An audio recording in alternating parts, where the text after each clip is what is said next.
اب میں اصل ٹاپک کو جلدی سے سمیٹ کے ختم کرتا ہوں. تو بات میں یہاں سے لے کے چلا تھا کہ کچھ چیزیں قرآن میں ہائی لائٹ نہیں ہوتی, ہماری توجہ نہیں جاتی. علماء کا کام ہوتا ہے کہ سوسائٹی کی ضرورت کو دیکھتے ہوئے کہ یہ علوم سے لوگوں کی توجہ ہٹ رہی ہے تو ان علوم کو ہائی لائٹ کیا جاتا ہے. تو یہ مضمون قرآن میں بہت زیادہ ہے, لیکن اس کو ہائی لائٹ کیا کس نے؟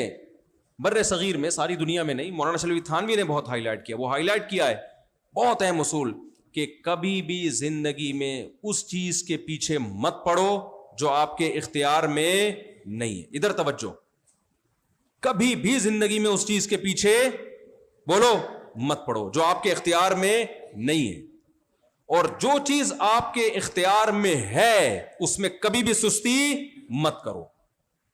اس کو توکل کہتے ہیں. تقدیر پہ بھروسہ جب کیا جائے گا جب آپ کے اختیارات ختم.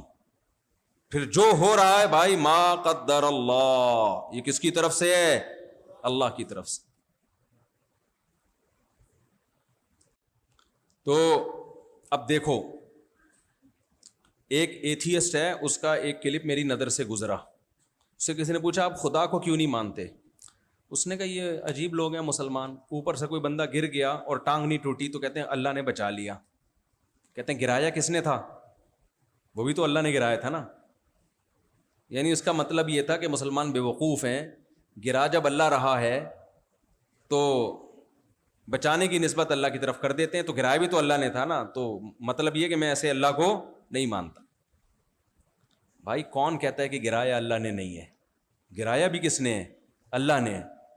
بچانے کی نسبت اللہ کی طرف اس لیے ہوتی ہے کہ بیسیوں لوگ گرتے ہیں اور ان کی ٹانگیں ٹوٹتی ہیں.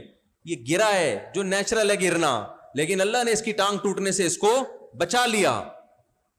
ہمارا یہ عقیدہ ہے گراتا بھی, شر کا خالق بھی اللہ ہے اور خیر کا خالق بھی اللہ ہے, لیکن اللہ کی طرف اچھائی کی نسبت کی جائے گی کیونکہ اللہ کے ذمے بچانا تھا نہیں. آپ کہہ سکتے ہو کیسے بچایا, وہ تو اس اینگل سے گرا تھا کہ اس اینگل سے ہڈی ٹوٹتی نہیں ہے. تو بھائی اسباب اور اللہ کے ارادوں میں ٹکراؤ نہیں ہے. جب کسی کو موت دینی ہوتی ہے تو گاڑی آگے ٹکر مارتی ہے اس کو. دیکھو زید نے بکر کو قتل کیا, مقتول کو مارا کس نے؟ زید نے بھی مارا, لیکن نسبت کس کی طرف ہوگی؟ بولتے کیوں نہیں؟ اللہ کی طرف ہوگی. اللہ نے اس کو موت دی ہے. سوال پیدا ہو جب اللہ نے موت دی ہے تو زید سے قصاص کیوں لیا جا رہا ہے؟ اس کا جواب یہ ہے کہ زید کو پتا تھا کہ اس وقت اس نے مرنا ہے. زید کو تھوڑی پتا تھا اس وقت اس کی موت کا وقت آ گیا ہے. کل مجھ سے کسی نے پوچھا کہ ایک آدمی کسی کو قتل کرتا ہے تو ہم جب قاتل سے بدلہ لیتے ہیں تو قاتل کہتا ہے کہ اس کی موت اس وقت لکھی ہوئی تھی کہ نہیں لکھی ہوئی تھی. ہم جواب میں کہیں گے ہاں لکھی ہوئی تھی. وہ کہے گا پھر لکھی ہوئی تھی تو مجھے کیوں بدلہ لے رہے ہو؟ میں نے کہا آپ اس کو گولی مار دو, اور بولے تیری بھی اس وقت لکھی ہوئی تھی.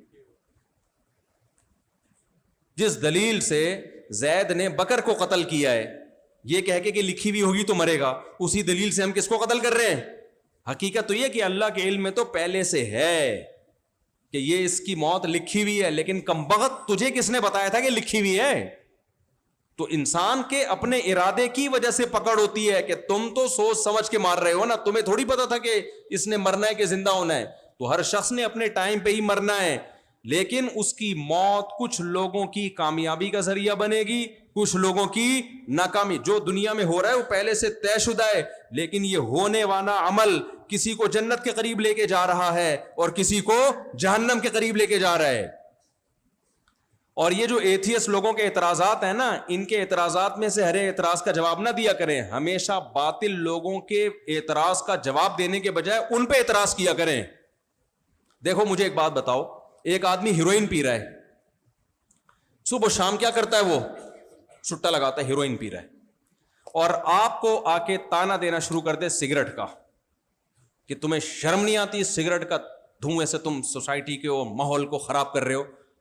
تو آپ اگر بے وقوف ہوگے تو آپ اس کو عذر پیش کرنا شروع کر دو کہ ایکچولی سگریٹ سے یہ ہوتا ہے پھیپھڑے صاف ہوتے ہیں یا میں ریلیکس ہو جاتا ہوں وغیرہ وغیرہ. آپ اس سے کہو گے تم پہ تو یہ سوال بنتا ہی نہیں ہے کیونکہ تم کیا پیتے ہو؟ ہیروئن. تم پر تو یہ اعتراض بولو بنتا ہی نہیں. اگر میں سگریٹ پی کے بے عقلی کا کام کر رہا ہوں نا، تو کم بخت تم ہیروئن پی کے پرلے درجے کی حماقت کا کام کر رہے ہو. اس کو تو پہلے ایکسپلین کرو. اگر وہ مان لے کہ میں احمق ہوں پھر اس کا جواب دو آپ، اور اگر وہ نہیں مانتا کہ میں احمق نہیں ہوں پھر جواب دینے کی ضرورت، کیونکہ احمقوں کے سے کبھی بھی دنیا میں نہیں الجھا جاتا. تو ایتھیسٹ جتنے بھی اسلام پہ یا اللہ کے وجود پہ اعتراض کرتے ہیں نا، آپ ان سے الٹا سوال پوچھا کرو، ان کے جواب نہ دیا کرو. تو جس شخص نے بھی یہ کہا نا کہ گرانے والا بھی اللہ تھا، تو آپ اس سے سوال پوچھو کہ بات یہ ہے کہ آپ تو خود اس کے قائل ہو، سائنس اس کی قائل ہے کہ اس زمین میں چینجر کے بغیر کوئی چینجنگ نہیں ہوتی. کائنات کی کسی چیز میں چینجر کے بغیر چینجنگ نہیں ہوتی. یہ سائنس کا کی تھیوری نہیں ہے، تحقیق سے ثابت شدہ حقیقت ہے. یہ پنکھا اگر اس کو پاور دے کے گھمایا نہ جائے نا، کھربوں سال تک کمبخت رکا ہی رہے گا، یہ ہلے گا نہیں اپنی جگہ سے. نہیں آئی میرا خیال ہے بات؟ تو یہ پنکھا خود سے بن سکتا ہے؟ جو پنکھا خود سے ہل نہیں سکتا وہ پنکھا خود سے بن سکتا ہے؟ جو کائنات ہل نہیں سکتی ہلانے والی طاقت کے بغیر، وہ پوری خود بخود آٹومیٹیکلی بن کیسے سکتی ہے؟ نہیں آئی میرا خیال ہے بات؟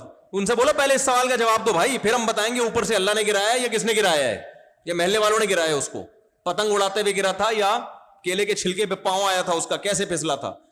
تم جو حماقت کی بات کرتے ہو نا، یہ کائنات خود بخود ہے. یہ اتنی بڑی، اتنا بڑا لطیفہ ہے جس پہ کچھ لطیفوں پہ ہنسی آتی ہے، لیکن کچھ لطیفے اتنے خطرناک ہوتے ہیں رونا آ جاتا ہے انسان کو اس پہ.